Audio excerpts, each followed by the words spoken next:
I'm making this video in response to a question from Dennis on the workplace groups. Dennis was asking about, what are the best ways to video when you're wanting to make videos of what it is that you're doing, how to mount it above your table, etc. Dennis, there's actually quite a lot to it. And for about a year or so, my husband and I have been working at all the kinks and smoothing out all the problems that we've been having. So what I'll do now is I'll take you through everything. Right from how I mount the canvas, how I mount the camera onto the boom, how the boom is made, the space that I work. I'll take you through the whole lot, and then I'll go back and I'll take you through the editing as well, because editing does come into it, because that's going to be your next question. As soon as you figure out how you video it, the next thing is how am I going to edit this, what are the best softwares to use, what are the best tools, all my videos too big, how do I compress it. So I'll go through all of that with you as well. Just so that you know, the setup that I've got here has come from about a year or so of ironing out the kinks, and it's set up really nicely for the way that I want it to be set up. There's probably a million different ways that one can do this, but I'm going to just show you what works for me and what the solutions that I've found to various different problems. So I'm going to also do some of the videoing on my phone so that you can actually see what I'm doing with the video camera as well. So the first thing I'll do is I'll just run through my setup, because what I've found is that when you're videoing what you're doing, it's really good to have everything close. I've got quite a big studio, it's quite large, but I'm not terribly spread out because of the fact that when I'm videoing specifically, I like everything to be within my reach. Otherwise, you can get ready for it, mix all your colors, get all your brushes out, do whatever it is that you think, and still sometimes you'll be halfway through doing something, go, I need a little bit of this or I need a little bit of that, and you've got to now stop what you're doing and go and get it, and etc. So I don't do that. I make sure that everything is within arm's reach, so that if I do need to reach for something, I can find it, at the drop of a hat. So I'll just train the camera on my workspace here, on my videoing workspace.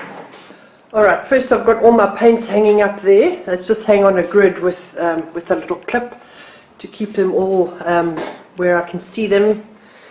Those are only the paints that that are open or that I use quite a lot of. The rest of the stuff I keep in a drawer underneath, and then I will just dig into that when a tube of paint is finished. I've also got a little box here that's got all my mediums pre-mixed. So I'll have, that's my Alkyd and Terps, and that's my Imprimatura mix, which is also Alkyd and Terps, but in a different mix. That's my Stand Oil and Terps, that type of thing. And my Terps and my fixative and little bits and pieces that I think I'm going to need at short notice. And there's of course a little desk easel with my tablet on, because the photographs that I take I then put onto my tablet and I work from that. That is my constant companion. She's got a little cushion on my desk. She's forever sitting there. She's always with me in the studio. And then I have a drawing table here. Now this drawing table is one that my husband made for me. It's very small compared to the other drawing table that I've got on the other side of the studio. I've got a very, very large drawing table, but this one is nice for videoing for the same reason, because everything is nice and compact. When I'm working for my own stuff, on my own drawings and big work, then I'll obviously use the other drawing table, which is a nice fold-away one. This one is just the right size, I find, for videoing. I've got a little desk easel that I inverted, that I put my palette on, so that I've got a flat spot. Of course, I need somewhere to put my teacup as well, so that little inverted palette works very well. And then down there I've got tubes that my husband just mounted. They're core tubes. My husband just mounted them for me at an angle, and all my brushes, scissors, anything that I need that I can just reach for. There's my palette knives hang there. I'll show you, it's not real, it's not significant to what I'm doing, but I'll just show you at the back here of the little studio setup that I've got is actually a wire grid. And that's where I hang works that are in progress, either by myself or by my students. And then in the cupboards are works that are completed, extra easels, materials that I don't need constantly on a daily basis will go into the cupboard. So this is my little back studio area, so to speak. So let's come back to the front here. So if you have a look at the whole thing, there's my easel on the left, my drawing table on the right. I hang up some paintings at the back there so that I've got a bit of a backdrop, so that on some of the, especially the talking head videos, there's just something nice behind me. Okay, so let me talk to you more about the rail that's at the top. Now this is something that has taken us quite a while to figure out. I say us because my husband made it for me. This particular one is pretty low tech. You can buy rails and tracks. They call them tracks. You can buy tracks at hardware stores and so on, but My husband works quite handy with wood, and he just made me this out of the wood that we had lying around, and it really, really works well. First of all, what he did was, right at the top there, he's put, if you see inside, there's a piece of wood at the top. There's the two rails on either side are two 90-degree angled pieces, and then inside hangs a piece of wood that he's cut inside that is circular grooves that he's cut on the top and the bottom piece, and then there's marbles in there that will work like ball bearings, so that this can actually turn. I can turn this in any direction that I want it. And then he's also got a very low-tech solution to setting it at various heights. Just put little cross beams with a little sort of door hook over there, and then I just hook that up high to put it away when I'm not using it. Then it's almost right against the ceiling. And then of course there's the 3 different heights, and of course I can also hang it straight down. We did have to lengthen the arm. We did have to lengthen the arm at one point, because this was actually at my old studio and the roof was a lot lower, but we've hung it higher now, which I find much better. Because the one thing about this is that you need to be able to get your camera far enough away from your work so that you can fit fairly big things. And then that's the problem I had with my other one, where I had a low ceiling, is I couldn't get the camera high enough up. So that's why the arm is so short, but in this one I can actually go a lot longer. Then at the end here we've got a little contraption at the end that also I can angle it quite nicely. It's just a little wing nut that I can loosen and tighten if I need to. And then he just made this wood, he sort of ground it, I don't know how he did it, but he chopped it away with something circular, and he put some insulation tape on it. I'll show you in a minute what I use that for. That's obviously for mounting the camera. What else? What else is there about the setup that you need to know? This piece of wood that I've got here is not important. This is for nothing other than when I want to, for example, stand my laptop up here, then it keeps sliding down. So I have this piece of wood here so that my laptop's got somewhere to rest against. That's the only reason that is there. It's not for any high-tech reasons at all. All right. Oh, and then on this side I've got my canvas, my easel, sorry. On this side I've got my easel. Now that is obviously on a loose easel, so I'll move that around as I need it. And I've got an extra desk over here. So literally the space that I work in when I'm doing videos is just this little, I don't know, maybe 2-3 meter squared space. It's very small, and because I want everything in a compact area, you of course can spread it out for as big as you want it. Okay, so let me switch to my phone camera, and then I'll be able to show you what I do with this camera. So I've switched to my phone camera because I want to show you how I'm going to use my normal video camera. Just want to grab my tripod. Now, with a tripod, you see you've got this little goodie on top that the camera fits onto. I've got this little doohickey at the bottom that actually slots into this thingy, and then it locks in place. Now that's when you're using the tripod, it's great. But of course when you're not using the tripod, you need to be able to attach your camera to the overhead boom. So what I do is take this thingy off. Now it's a little bit difficult to get off sometimes. It's got a screw thingy that I have to unscrew. Forgive me if I use words like doohickey. Those are South African words. But you know what I mean. Thingy. Or whatchamacallit. I have no idea what it's called. Right, so I just snap that off and put my tripod aside. Now what I do with this is I open it, because this little thing folds. So I open it right up, I slide it over this doohickey and screw it back on. Sorry, dropped it. Screw it back on again.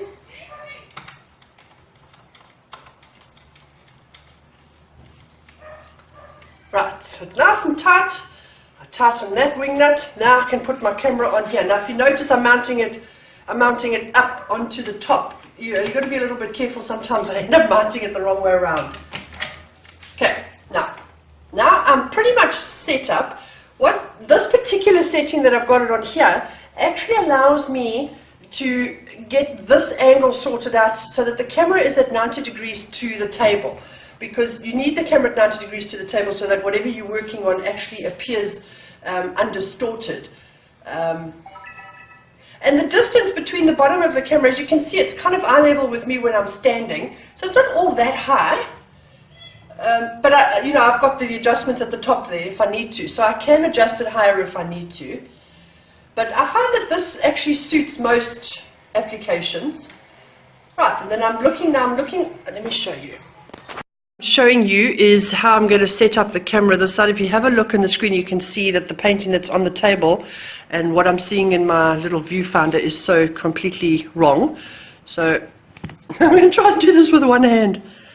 It's there, sorry. Yeah, so it's a case of finding the right angle. Eventually I find my spot. Now what I do is I just move it up. See, I'm moving this little thingy up or down here. So it's the angle of the camera to the table.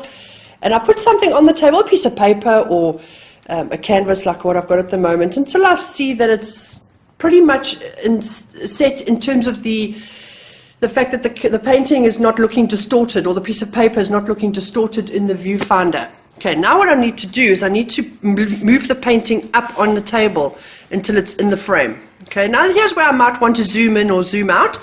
Okay, but now what's happened, if you have a look, I'm ending up in a situation where my painting is not secured. It's an angled table, so it might just slide around while I'm working. So I have a very, very high-tech solution to this, and it's called press stick. I just stick a blob of press stick there, and then my painting is nice and secured. It's not going to slide down. I can put my brushes here. I've got my palette there. And then, of course, I've got my desk easel here with the tablet on it, and off I go. And then it's just simply a case of recording what I'm doing. Now, there is one more thing that you need to know. Let me just swap cameras again. When I first started doing this, I found myself sitting at this table, because I have to sit when it's too low for me to stand. You could, of course, make it higher if you want to stand. I need an angled table to work on. I tried doing this on a flat table and it just didn't work. I found myself ending up leaning over the work because I need to work at an easel and at the very least at a table that's angled. The most logical way to do it is to work on a flat table and have your camera coming straight down from the ceiling, and that's how I started out trying it. But I just kept getting the back of my head because I kept leaning forward and going over my painting, and half my footage was just the back of my head and they couldn't see what I was doing. So the angle table definitely works. It allows me to sit up and stay out of the frame of the painting, out of the frame of the camera, sorry. But I still do have issues because I do tend to be the kind of person that leans forward over the work that they're doing. That's why I want to stand up when I'm working. So I've come up with this very, very, very high-tech solution of how to fix the problem. What I do is I grab a piece of string, I cut it really long, give it a snip, and I just put it over the camera and I hang it down in front of the camera. It's longer than the table, so it reaches the table all further, and I just hang it there. Now what that does is that it allows me to know that anything on the other side of this piece of string is going to be in the frame. So when I'm working, I just mustn't put my head too far forward, and I just make sure that the string is always, sitting on my shoulder or in front of my face. It doesn't get in my way. I thought it would irritate me, but it doesn't. And it doesn't get in the way of the frame. It doesn't cast a shadow on the painting, so it all works really well. Now, talking about casting shadows, I'm going to take the camera off here again because I want to show you what I'm doing with my lights and the kind of problems that you can have with your with shadows and reflections. Alright, so this is how I've had my camera set up and how it would have been set up when I was actually doing the footage of this particular painting, and any drawing that's relatively small will sit and get done in this way. But if you notice, we've got quite a lot of glare and quite a lot of shadow that might be falling on it. It's not coming from behind me, it's actually coming from above me. So I'm going to take the camera off this now, and then I'll show you about my lighting setup. First of all, as I'm videoing here, I've got the door open. So this is not going to be any good because a lot of natural light comes in. So I've got a blind up here that I just drop the blind, and then all this natural lighting, the glare from the natural lighting outside doesn't end up interfering. So that's probably the glare that we can see on this canvas at the moment. Then I've also got lighting both behind and in front of the boom. If you notice, there's one behind and there's one in front, and that is to negate any kind of shadow from the lighting and the boom itself. And then what I will often do sometimes is the one directly overhead, which is this one up here. I'll just unscrew that bulb sometimes. On a light painting it's not so bad. On a dark painting I do tend to get a bit of a blue glare or something that's quite dark, as you might see in this, in which case I'll just unscrew that particular bulb. And I've still got plenty of lighting because I've got a big fluorescent light behind me, and the whole room is surrounded by lights, and it doesn't really affect my lighting, and I don't get any shadows at all, so it works out really well. The other thing that I found is very important as well is an electrical supply, because you don't want to be halfway through your painting and your camera runs out of battery and you need to go and charge it before you can carry on. So underneath my desk here, I've mounted an electrical, underneath my desk under there, I've mounted an electrical plug, and the camera is plugged in all the time. And then this cable just goes over the boom. This cable just goes over the boom. I usually hook it up at the top there and plug my camera in, so that my camera's always got battery. And what I also do sometimes is I set my camera to high speed videoing as well, and then it means that I've got so much video time on my camera. Without the high speed function, I've got about 4 or 5 hours of video time. If I needed more, I could just get a bigger memory card. The boom is never going to be in the video, alright? The boom is actually what creates the video, so it's never going to be in the video, so it doesn't have to be fancy. You don't have to go out and spend a lot of money on rails and racks and all kinds of things. Like I said, this was just done with scrap pieces of wood that my husband had lying around, and very low-tech solutions. Just a simple hook that I can adjust the height of this arm, and then right at the top height, I just put it away. Yeah, it's as simple as that, and it just sits up against the ceiling so that it's completely out of my way. Which brings me to easel work. So let me again move the camera, and I'll show you how I do my easel work. So what I've done now is I've set my boom on the very lowest setting. As you can see, it's really, really low. I'll never ever use it on this setting for when I'm working on the table, but what I do is I use it on this lowest setting for when I'm working on an easel. So I'll twist this to the front so that it's facing this way. I'll just turn this up.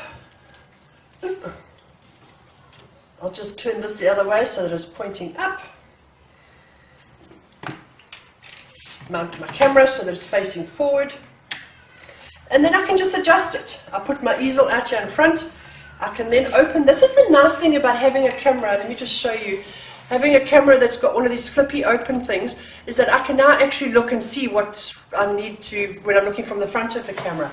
So I can adjust the camera exactly according to what I'm seeing in the viewfinder until I've got it in the right place. So let me go ahead and do that for you and on this camera, and then you'll see what I'm seeing through that camera. Alright, so now what I need to do is I need to get this all set up correctly. So I've got the camera on and I've got the flippy thing faced towards me, and then I'm just going to move my easel until the camera is able to pick up the whole thing. It's a nice thing about it, I can just move it backwards and forwards. So I can put the, the other thing that you can do, of course, is that you can use your zoom function to zoom in and out. So what I could do is I could put this camera, what I could do is I could put this easel quite a way back, because I've got a bit of distance behind me, so I can put the easel way back, and then I can use my zoom function to zoom in on it.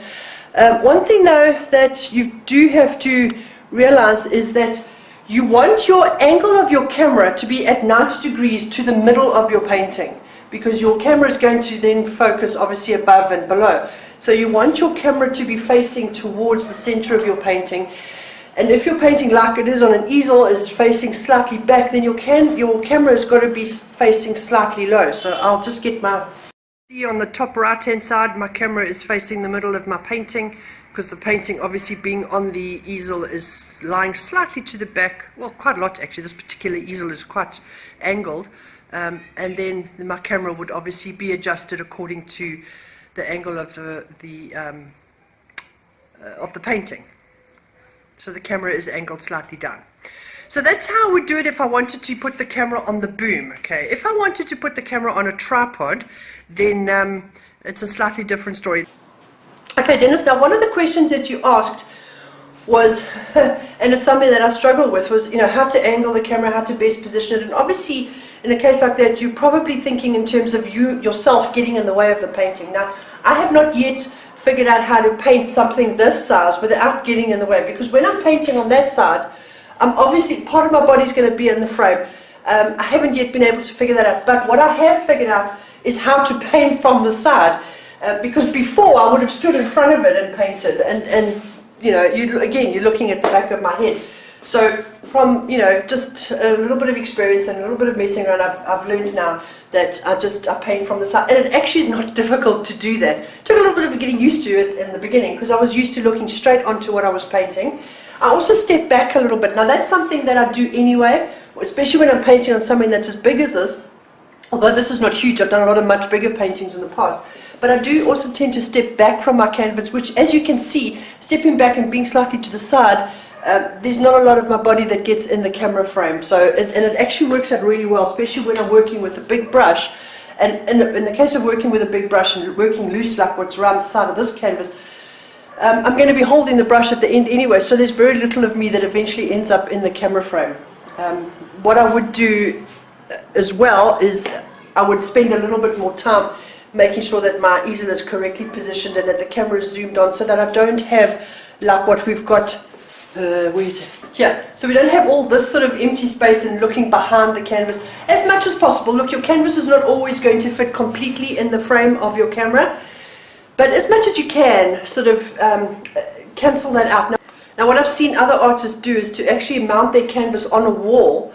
So they have one of those wall-mounted easels that, so your canvas is completely perpendicular, and then you know, it's really easy because you can hang a canvas behind your canvas, you know, just a loose canvas, I mean not a stretched canvas, or if you just have a painted one color wall, then when you get this little bit sort of thing on the sides of your canvas, it really doesn't matter because you've obviously, you know, made allowances for that. I don't do that, mainly because I use the other side of my studio I use for teaching quite a lot of the time. So I actually don't like to have things mounted on the wall so that I can move easels around for my students' purposes. But had I managed to, you know, if I had a dedicated space that was only for my own artwork and not for my teaching as well, then I probably would do that. I think it works out quite nicely. But one of the things I do to compensate for that, because in a case like this, the canvas is quite high on the easel because of the way that the boom is. And if I need to, say, work on something, let's say, for example, these guys' faces, at some parts I needed to be quite precise and quite finicky, in which case I wanted the canvas to be lower so that I could sit down so that I could have more control. So that's when I put the camera on the tripod, okay? Now, look, this is not something, I don't chop and change. Usually I will set the camera and I will leave it there for as long as what I'm doing a particular part of the painting. So the first part of this painting was the faces and some loose work at the back, not in any kind of thought process at all. And then the camera was on the tripod. It was only when I was doing this loose work and it was a completely different day altogether that I would actually move the canvas to somewhere where it is at the moment, where I could actually step away from the canvas because now I'm standing, the canvas is higher, and I'm able to be looser. So what I'll do is I'll move the canvas to where I normally have it, and then you can, again, with the other camera, you can see what I'm doing there. Okay, so this is where I have the easel when I'm working on my tripod. That's obviously where my desk is, so this is completely to the, immediately to the left of my desk. What I found with the boom is that it doesn't quite give me the right angle. I would have to have another arm on that. It's really not important. I only use it when I'm needing to sit down. I've got another table here on my left that I would put my palette on, or my desk easel with the tablets or whatever it is that I need. So I'll end up with another table here in case I need it, which I do. I often need it when I'm sitting down. And then what I'll do is I'll actually get the tripod involved. Okay, so now again I'm going to have to swap cameras, but my tripod will stand behind me. Let me get my other camera so I can put this camera on the tripod and show you what I'm doing there. Okay, so what I've done now is I've put my tripod standing in front of the canvas, so that as I'm sitting at the canvas, it could be behind me. It's slap bang in the middle of the canvas. If you have a look at it from this side, it'll be in the middle of the center position, so that it's looking straight at the center of the canvas. But now what I need to do is I also again need to angle the canvas, the camera, so that it's looking down at the painting, because as you can see in the viewfinder here, are we going to get focused there, camera? But as you can see in the viewfinder, I'm not getting a really good view of the canvas. So I will mess around with the camera a little bit to get it into the right place. Okay, so in this particular case as well, I'm just going to slightly lower the camera. I'm just adjusting my tripod to make sure that I'm getting the best possible shot that I can. Look, this takes me a couple of minutes. It doesn't take long. It takes me a few minutes, and you know, once you've done it a couple of times, you also get so used to it that it really doesn't take long. And now what I'm going to do, if you can see in the camera footage itself, I've left a little bit of a space around it because I also might need to zoom in to areas. So sometimes I do, sometimes I'll zoom in, particularly if it's a very big canvas and it's not fitting the frame very well, I'll just zoom in slightly. And in a case like this where I'm wanting them to see what I'm doing in terms of detail, I might zoom in, make sure that my shot is good. Let's just say I'm working on the nose, and then I'll just move my tripod slightly to the side. It's really as simple as that. Okay, I'll just zoom back out again. But because again, what's happened is we've had a situation now where I could well get in the way of the painting. So what I'll often do is I'll move my camera. If you have a look in the camera itself, the camera's footage, not the phone footage, I'll move my camera quite sort of to the side. Again, I've kind of got to fiddle with it a little bit, and I'll zoom in.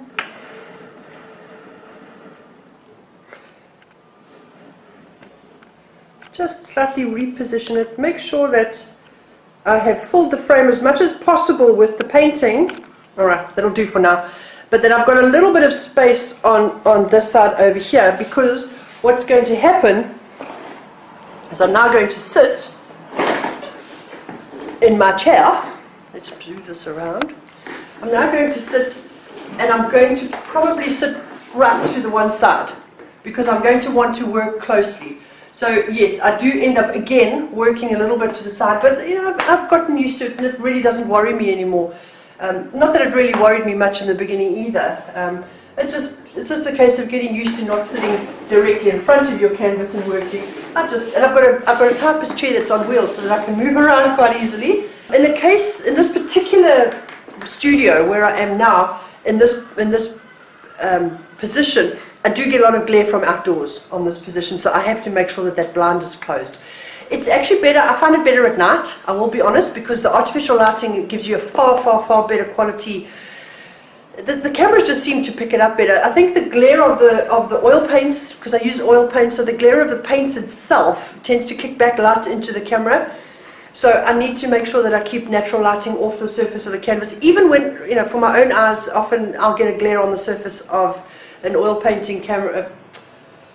I'll get a glare off the surface of an oil painting canvas that comes back at me, and I kind of find myself wiggling around to try and get away from the glare. So yeah, even when I'm painting on my own, I make sure that blind is down so that I don't have to worry about any kind of glare. Alright, well, I've seen a lighting change, so I'm sure you must have seen it as I dropped the blind. It just gives me a much, much better lighting situation. The lights in my studio are absolutely wonderful. It took, again, quite a bit of research until we had the right lighting, but we've ended up here. I've got a LED fluorescent. It's not genuine fluorescence, it's LED lights, the tubes at the top. Those ones there, those are LEDs, cool white. They must be cool white light.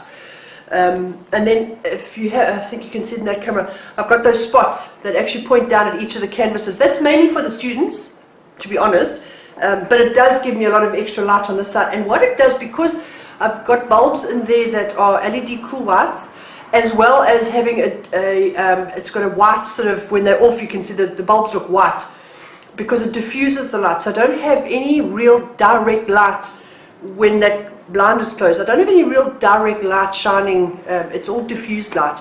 So it really, really helps. And of course the cool white helps in terms of the colors. And the camera does. The camera picks it up a lot better when it's cool white light. So your lighting is important. But your lighting will be important for when you're painting anyway. So the chances are you've probably got pretty good lighting in your studio at the moment as it stands, because the problems that you will pick up with your camera are the same problems that you will pick up when you yourself are painting.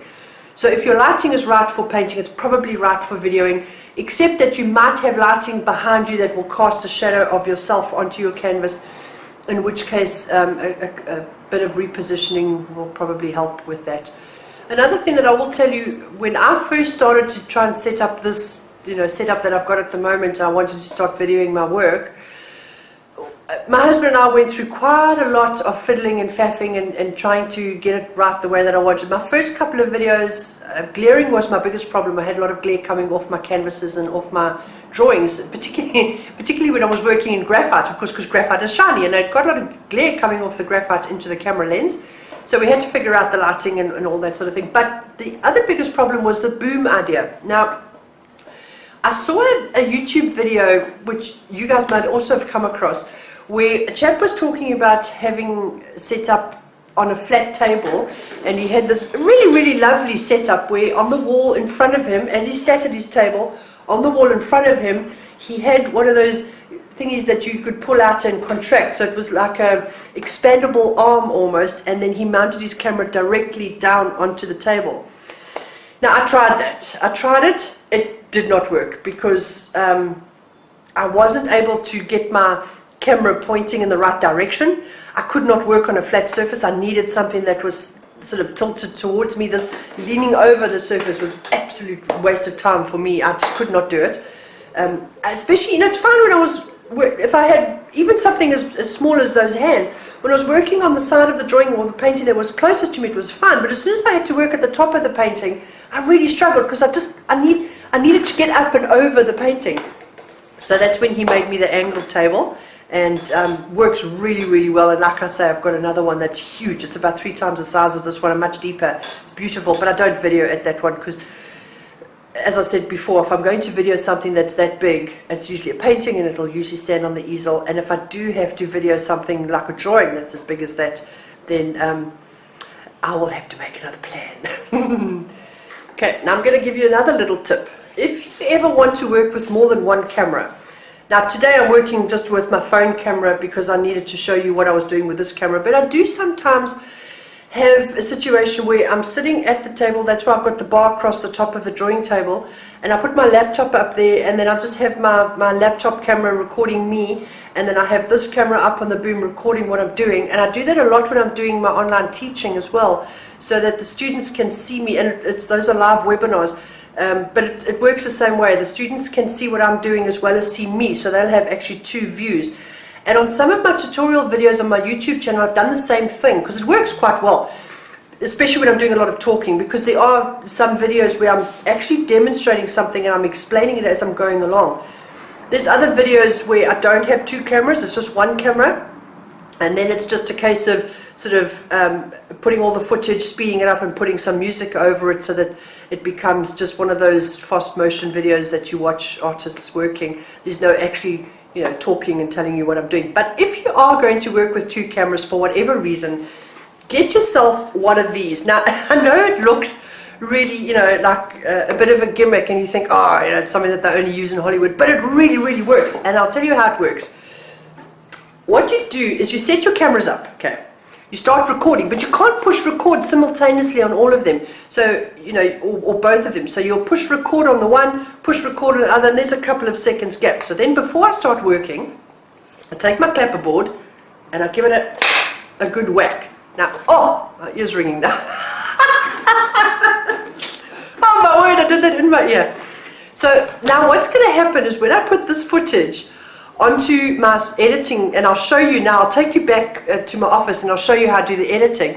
But when I put this footage onto the editing, of course I see a wavy line of all the sound recording, and I'm going to see this major spike where the clapperboard whacked, and I'm going to see it on both of those sort of sound waves, and I can line them up. I can line those 2 sparks of the clapperboard up, and again I'll take a screenshot so that you can actually see what I'm doing. And I can line those 2 sparks up, and from that point onwards my footage is exactly lined up, my sound is exactly lined up. Those 2 sparks of the 2 different footage actually behave as your registration marks, where you can make sure that your footage is directly lined up, and that the sound from the one is going to match the mouth movements from the other one, and vice versa. So it really, really helps. It does have its advantages. So what I'm going to do now is I'll take you back to my office and I'll go through the editing process with you. I won't go into huge detail because you can YouTube a lot of it. There's most of what I've learned from from YouTubing, but I'll show you which softwares I prefer to use and how I go about the process, and that will just help you cut down on the amount of time that you spend fiddling around and testing out softwares, you know, all the different software options that you get when you Google which are the best softwares to use. Okay, so this is my desk space with my constant companion again. The thing that I want to show you most particularly about my desk space is this little gadget that I've got here. This is a microphone system. You'll see it's plugged into the computer here. That's my microphone, and if I switch it on, it has a channel that you tune it into, and then you got this goodie here which I wear on my head, and then it's got a little battery pack that I wear. Yeah, I just leave it on lying on my desk when I'm working with it at my desk. Otherwise I might, if I was elsewhere, have it on my hip. So that's the hardware part of the system. But that's, look, it's not the cheapest thing that one would ever buy, but it's probably quite useful. You don't need it, of course, but I found that I was having a problem with audio, in that it was picking up traffic that was going past on the street outside and all sorts of things, whereas this little gadget only records what is directly around you. It's got a very short sort of radius that it records around you. Okay, so while I am downloading, this is the video that's downloading from the camera of the footage that I took at the studio. I'll just show you how I work with recording my desktop. This is a piece of software called Ink2Go. Ink2Go it's actually got some really nice options. You can write on your screen if you want to. You can change the color, and I can draw arrows to things that I want, and it actually works really well. And then if I want to get rid of it, of course I can just remove it. So yeah, there's some nice features of this little Ink2Go is what it's called. Okay, now the video editing software that I use is called VideoPad. Now I've been through quite a lot of options of which of the videos are the right one, which of the video editing suites, should I say, are the nicest ones to use. But I personally liked VideoPad. It does cost a bit of bucks to buy. It's not hugely expensive, but what I found with it is that it's really, really user-friendly. So it helps an enormous amount to learn how to use it. And you know, there's a lot of tutorials on YouTube of how to use VideoPad. It's really not difficult to learn how to use, and it's got some lovely features, one of which I'll show you here is if I want to record myself talking. That's me there sitting at the table. I've got a bit of a backdrop behind me. Thanks for the tea, my love. I usually put a little bit of a backdrop behind me, adjust my little webcam to make sure that it's not particularly nice at the moment, but for these purposes it will do fine. So I can record myself quite nicely. That's the little set. You've got all sorts of settings here as well. Again, you know, you can learn how to use it. And then, you know, once I push the stop button, the stop button, there you go, it's going to save it. And that's the piece of footage I've now just videoed, which I don't need, so I'm going to delete that. It's quite simple to use and is really easy to learn. The other piece of software that you're going to need is this thing. This is called Handbrake. Handbrake is for when you are wanting to compress your videos. You know, once you've edited your videos, the file size is huge. They can be quite big, especially since it's a good idea to actually video your activities on your camera at the highest setting, because you can always reduce quality if you want to, but you can't increase quality. But now if you download Handbrake, also costs a little bit of money if I remember correctly, not terribly expensive. I can't remember, maybe it was free, I don't remember. And you can actually add videos to the queue here, and then you can go to your video setting and you can change your video setting. I usually go down to about 27, optimize it for the web. I browse where I want to save it, give it a name and say save, and then if I start to encode now, it's going to encode that piece of footage, and the file size will probably be something like 4 or 5 times smaller than the original video footage that you would have taken. If you go much lower than 27, then you're going to start losing quality. So I don't often go lower than 27. That's probably about the lowest that I will go. I'm not going to do this encoding now, so I'm just going to delete it. Okay, I'm just going to talk to you a little bit about music. If you go to YouTube and look for a YouTube channel called Rewind Remix. These guys are actually really nice. They give you some free music. You'll see there's all the music here is copyright free. But what they do is they actually on their music they give you instructions on how to credit them, because you've got to give them credits in your description. So you'll see here where it'll give you the name of the song and who the music is provided by and so on. This is the stuff that they ask you to copy into your description of your video. But otherwise, other than that, it's completely free. So you just download the music and you'll be able to use it without any restrictions. The other one is Retune. Now there's two retunes on YouTube. Let me have a look at the other one so you can recognize it. There's two retunes. This one here, this retune, the one that's got this sort of blue square logo, I don't know what this is all about, but there's no music on here. They did have, and then they seem to lose it, so not sure what's going on there. So the one to use is this one here that's got this sort of white and yellow kind of logo in their header art, and they've got bunches of stuff, really lots of music, and yeah, and you'll be able to download it. There again, they also give you information that they want you to put into your description. They just want you to credit their stuff, but other than that, there's nothing that you need to pay for. And yeah, and then the only other thing I want to tell you about music is that when you do load music up into your video pad, then you just got to make sure that your music doesn't overpower your speech, and that it's not all that loud. So I think that's probably about everything. I've tried to include as much information as I possibly can to try and preempt some of the additional questions that you might have. So I hope that's helped, and I hope that you have enormous success in setting up your recording studio, and yeah, good luck.